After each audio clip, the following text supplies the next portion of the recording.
Hey winners, happy morning. హో ఓపెనోపోనో అనేది కేవలం 4 వర్డ్స్ మాత్రమే కాదు.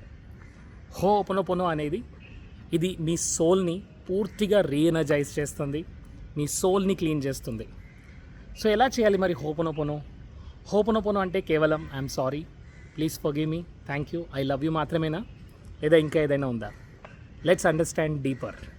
ఫ్రెండ్స్, హోపోనోపోనో చేస్తున్నప్పుడు మనం అర్థం చేసుకోవాల్సింది ఏంటంటే మన సబ్కాన్షియస్ మైండ్లో చాలా డీప్ మెమరీస్ స్టోర్ అయి ఉన్నాయి.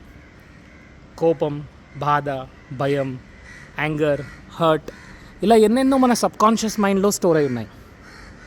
మన సబ్కాన్షియస్ మైండ్లో స్టోర్ అయిన ఎన్నో ప్యాటర్న్స్ని మనం హోల్డ్ చేస్తున్నాం, ఎన్నో సంవత్సరాలుగా హోల్డ్ చేస్తున్నాం, ఎన్నో లైఫ్ టైమ్స్ నుంచి హోల్డ్ చేస్తున్నాం.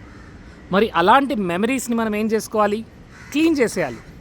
మెమరీస్ని క్లీన్ చేయాలంటే మనం అర్థం చేసుకోవాల్సింది ఏంటంటే మన సబ్కాన్షియస్ మైండ్ దగ్గరికే వెళ్ళాలి. ఎందుకంటే సబ్కాన్షియస్ మైండ్లోనే మెమరీస్ అన్నీ ఉన్నాయి. మరి ఆ సబ్కి వెళ్ళడానికి ఏంటి రూట్ ఏంటి? హోపోనోపోనో. సో త్రూ హోపోనోపోనో మనం చేస్తుంది ఏంటి?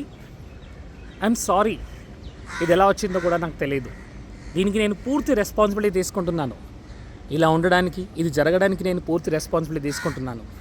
I'm sorry, please forgive me, thank you, I love you. I'm sorry, దీనికి ఇన్నాళ్ళు నేను రెస్పాన్సిబిలిటీ తీసుకోలేదు, ఇదంతా నేను హోల్డ్ చేస్తున్న మెమరీస్, ఇప్పుడు నేను దీనికి రెస్పాన్సిబిలిటీ తీసుకుంటున్నాను. I'm sorry, please forgive me, thank you, I love you.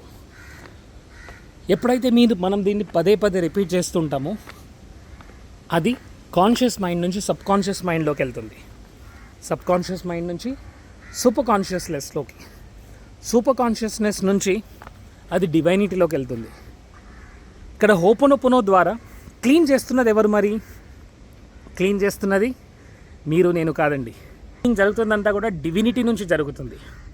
So ఎప్పుడైతే మనం ఆ డివినిటీతో మనం ఎప్పుడైతే ప్రే చేస్తామో డివినిటీ నుంచి క్లీనింగ్ అనేది జరుగుతుంది. మరి ఆ డివినిటీతో రోజు కనెక్ట్ అవుతున్నారా?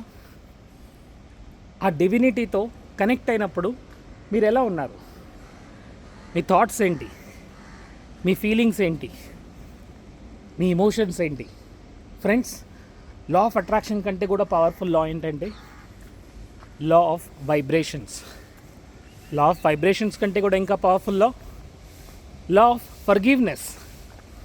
ఆ ఫర్గివ్నెస్ ద్వారా మనని మనం క్లీన్ చేసుకుంటున్నాం, మన సబ్కాన్షియస్ మైండ్ని మనం హీల్ చేసుకుంటున్నాం. మరి మీరు అనుకున్న రిజల్ట్స్ రావాలి అంటే, హ్యాపీగా ఉండాలి అంటే practice Ho'oponopono every day. It is not just 4 statements, it is beyond that. I'm sorry, please forgive me, thank you, I love you.